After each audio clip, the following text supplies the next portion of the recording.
Assalamualaikum warahmatullahi wabarakatuh. Jumpa lagi bareng aku di channel Teknis Digital. Di video kali ini aku mau memperbaiki sebuah TV yang gede banget, segede ini.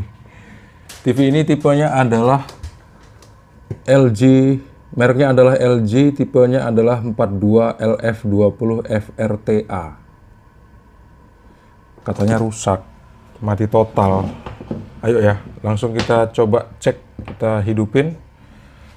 Kita colokin ke arus listrik 220 volt. Sebagai sebuah catatan, TV ini waktu masuk ke bengkel nggak disertakan kabel steker, jadi ini adalah kabelku sendiri. Jadi ayo kita colokin. Bismillahirrahmanirrahim. Apa yang akan terjadi kira-kira? Coba kita lihat di mana tombol-tombolnya. Tombolnya ada di sini ternyata. Ini standby apa enggak nih? Coba kita intip. TV-nya ternyata nggak standby sama sekali. Lampu standby-nya ada di sebelah sini nih.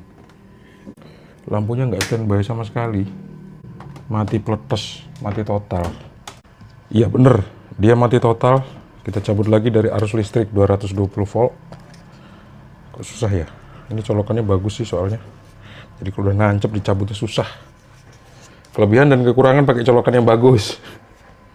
Cabutnya susah banget. Ih, dikit lagi. Nggak ada tanda-tanda kehidupan sama sekali. Kalau kayak gini, langsung aja kita bongkar. Yang pertama kita butuhin adalah sebuah obeng plus besar seperti ini, dikasih magnet neodymium. Langsung kita bukain skrupnya satu persatu. Kita mulai dari atas sini dulu. Ngomong-ngomong, TV-nya ini berat banget loh.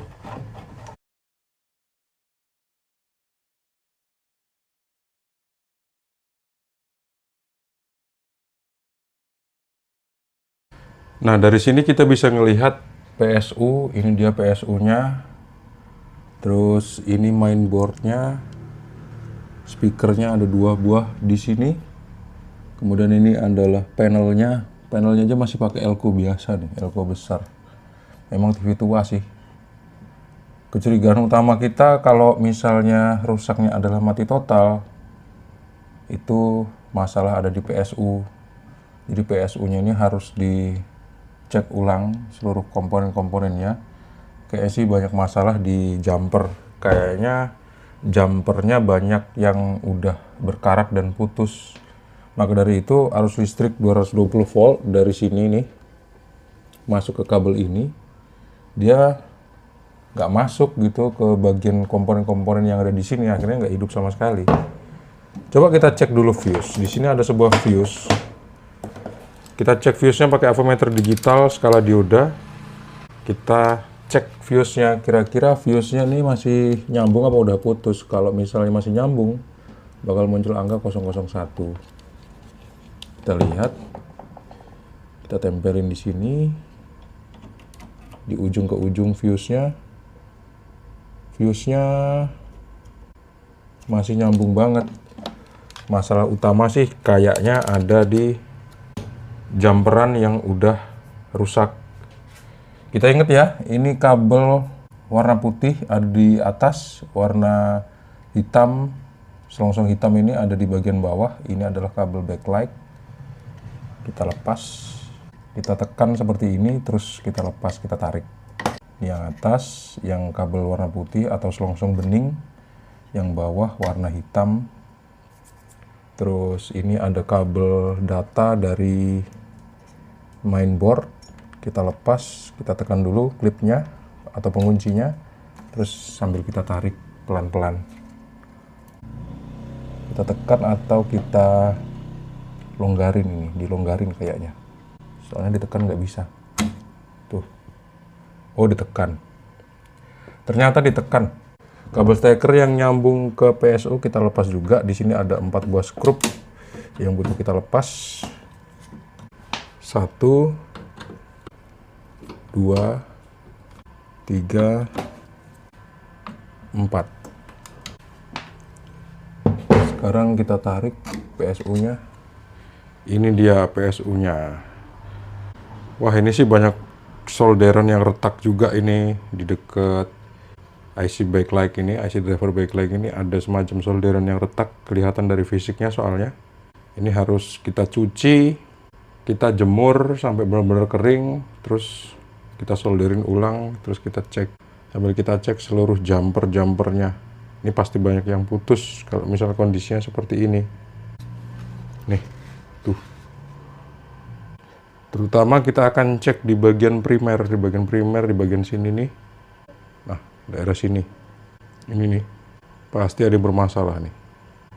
Kita akan cuci, kita jemur sampai kering, terus kita cek seluruh komponennya. Ini solderannya retak tuh. Kalau malam memang nggak kelihatan, tapi kalau siang kena sinar matahari dia pasti jelas banget. Dan di sini yang bakal kita curiga ini, di blok primer. Tuh ada jumper-jumper yang udah berkarat kan. Ini pasti mencurigakan nih, kalau disodok biasanya pasti putus. Biasanya ya. Terus ini nih, jumper-jumper berkarat nih. Biasanya kita ngeceknya kita sodok kayak gini. Sodok-sodok sampai kita tahu ada komponen yang rusak secara fisik. Sekarang PCB-nya kita bersihin pakai cairan pembersih. Cairan pembersih yang aku pakai di sini adalah thinner special gloss. Jadi kalian nggak boleh pakai thinner sembarangan karena bakal ngerusak PCB. Kebetulan thinnernya udah aku masukin ke dalam botol seperti ini supaya lebih gampang. Sebelum itu aku mau tes dulu pakai avometer digital. Aku pengen ukur elko power supply bagian primer dulu nih. Kira-kira ada tegangan apa enggak. Kalau misalnya dia ada tegangan yang lumayan tinggi, misalnya 300 volt atau 700 volt, artinya bagian primer masih punya potensi bagus. Ini dia. Kita pakai skala atau pakai ring 1000 volt DC. Kita lihat ada tegangan di sini 46 volt. Yang satunya lagi coba kita cek. Duh, kaget aku. Terukur 40 volt lebih, 50. Naik turun tegangannya. Karena mungkin posisi probe-nya nggak pas. Kita lihat dari bawah deh. Kita ukur di kaki elko, tegangannya terukur minus 42 volt, 46 volt. Elko-nya satu lagi terukur 40, ya segitulah. 36, 40 naik turun karena probe-nya nggak pas. 45 volt, artinya ada tegangan yang masuk ke sini. Kenapa kok udah berkurang tegangannya? Harusnya kan tegangannya terukur 320 volt. Karena PSU ini dari terakhir kali aku masukin arus listrik, udah aku istirahatkan selama kurang lebih 1 malam. Jadi wajar kalau misalnya tegangannya berkurang drastis. Sekarang kita bersihin.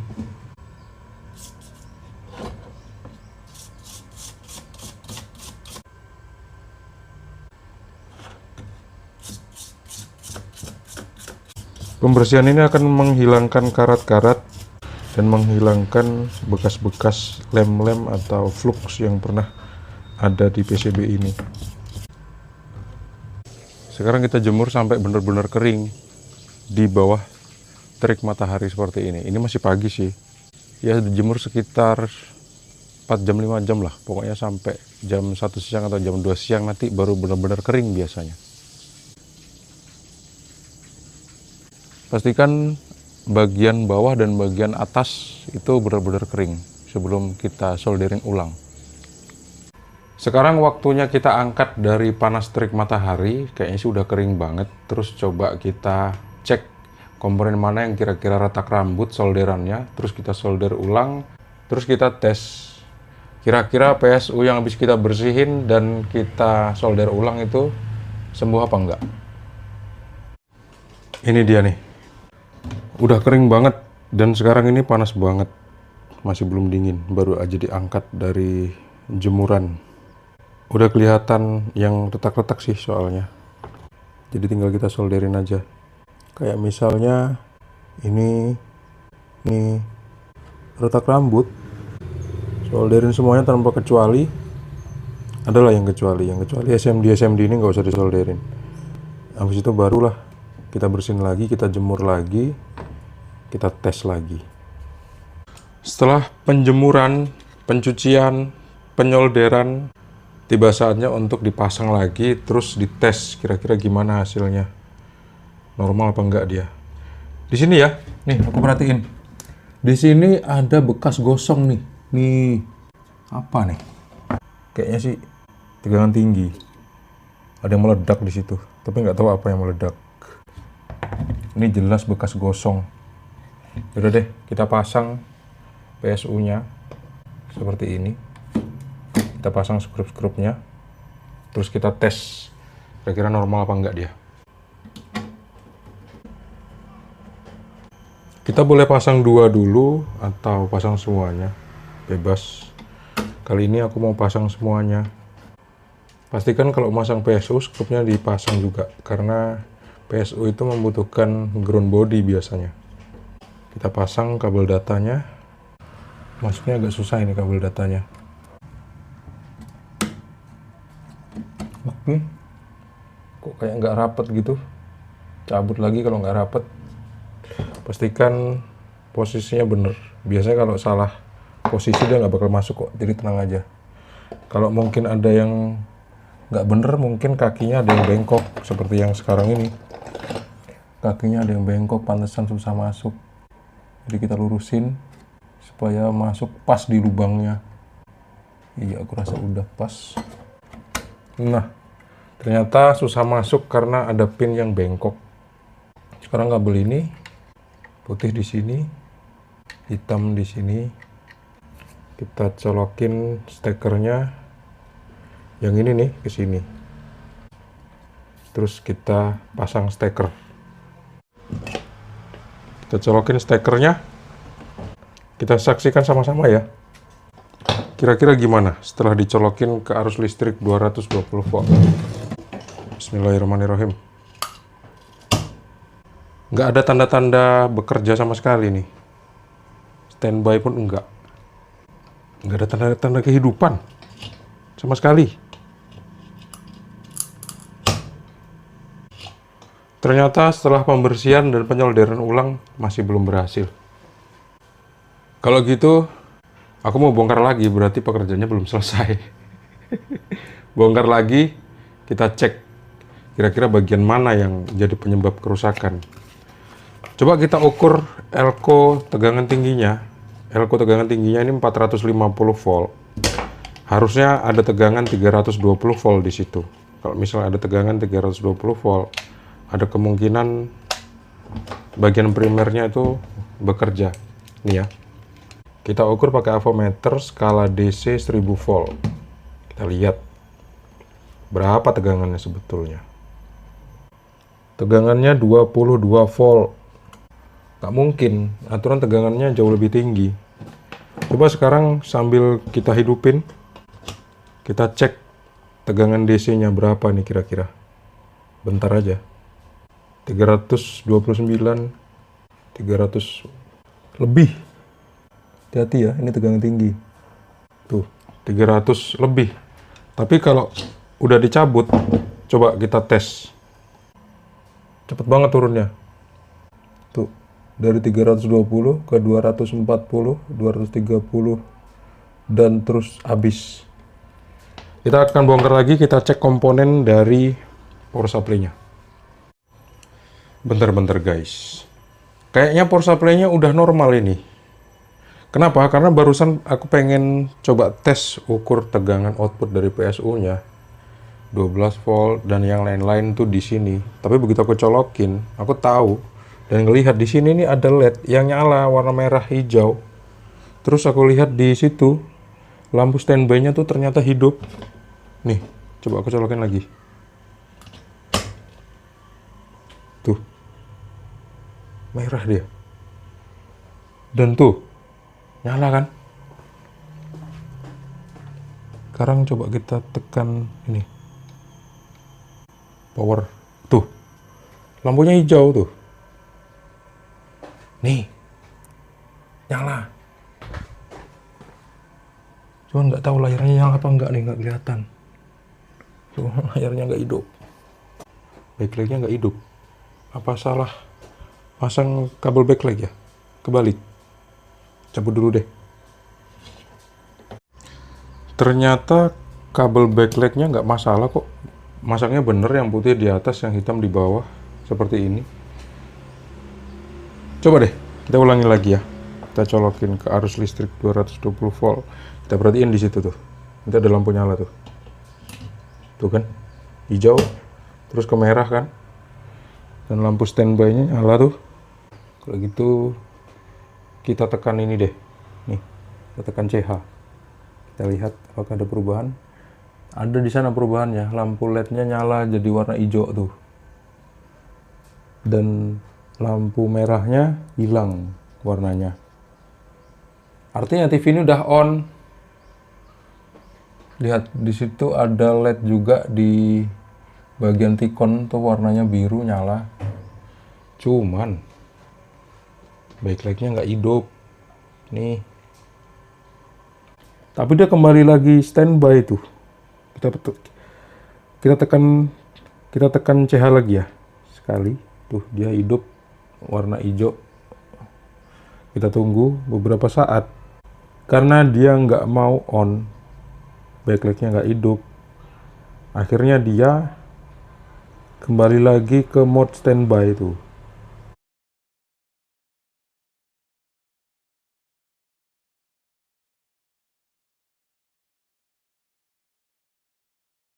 Dan setelah aku pikir-pikir, kenapa kok backlight ini seperti nggak ada arus yang masuk gitu. Apa mungkin ada yang putus gitu kan. Jadi cobalah aku telusuri kira-kira sebelum masuk ke IC driver backlight yang namanya listrik itu, lewat mana dulu. Ternyata dia lewat dua buah trafo yang kecil-kecil. Trafo ini mirip sama induktor, kakinya ada 4. Lebih tepatnya kakinya itu ada 6, cuman di situ aku lihat ada satu yang ternyata tuh nggak nyambung. Begitu aku bongkar, bener aja dia putus di dalam, pas di kaki. Terus ini kawatnya, putusnya tuh pas di sini nih. Jadi kawatnya itu udah putus. Terus coba aku carikan solusi, aku sambung dengan ngambil sebuah kaki resistor, disolder, dililitkan, terus coba kita tes deh hasilnya seperti apa. Bismillahirrahmanirrahim, ayo kita tes setelah trafo yang putus kawatnya ini, aku sambung, yang ini nih putus nih, yang kaki yang ini tuh. Aku sambung sama kaki resistor, dan aku sambungin ke kawatnya. Jadi nggak ada input yang masuk ke driver backlight gitu loh. Jadi akhirnya inverternya ini nggak bekerja. Makanya waktu dicek tadi tegangannya nggak ada sama sekali waktu dihidupin. Kita akan cari tahu ya setelah penyambungan itu. Bismillahirrahmanirrahim. Mau hidup apa nggak kira-kira TV-nya? Standby, nyala, terus ke merah lagi. Lampu standby-nya hidup. Sekarang kita on kan. Udah on sih. Backlightnya nyala. Nyala. Tuh apa tuh? Kawat timahku jatuh, kaget aku. Bismillahirrahmanirrahim. Kita lihat. Kok ada gambar? Kok nggak ada gambar? Kayaknya nyala tadi. Tuh nyala kok. Ya tuh, nyala tuh. Backlightnya nyala. Tuh, kelihatan nyala kan? Lightingnya sengaja aku matiin supaya bisa ngelihat backlightnya nyala apa enggak. Cuman aku nggak ngelihat ada raster di sini. Udah nyala, cuman nggak ada raster. Tuh. Betul kan ada rasternya ya, ada semutnya. Coba kita pencet-pencet deh. Sambil kita intip. Tuh, apa tuh? Wah. Hidup guys. Oke, rupanya nggak kelihatan. Jadi harus dibalik. Kalau gitu sembuh dong TV-nya. Insya Allah sembuh. Kalau gitu kita matiin dulu deh. Oke, matiinnya nih. Cabut aja lah ya. Atau bisa dipencet dari depan? Nggak bisa kok. Kita cabut aja deh. Sekarang kita tutup casingnya. Terus kita balik. Kita mau lihat kira-kira ada gambarnya apa enggak. Sekarang ayo kita lihat sama-sama. Bismillahirrahmanirrahim. Gimana? Hidup apa enggak TV ini? Soalnya tadi aku intip hidup. Bismillahirrahmanirrahim.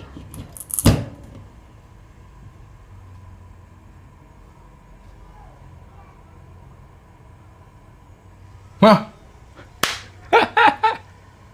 AV2 no signal katanya. Tuh no signal guys. Berarti TV-nya udah hidup. Sembuh dong. Tuh.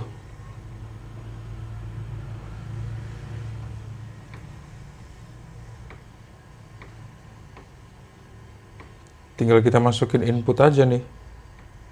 Kita mau pakai input apa? Hah? Sembuh dong. Ini ada bekas salarnya nih. Sembuh loh. Tuh kan.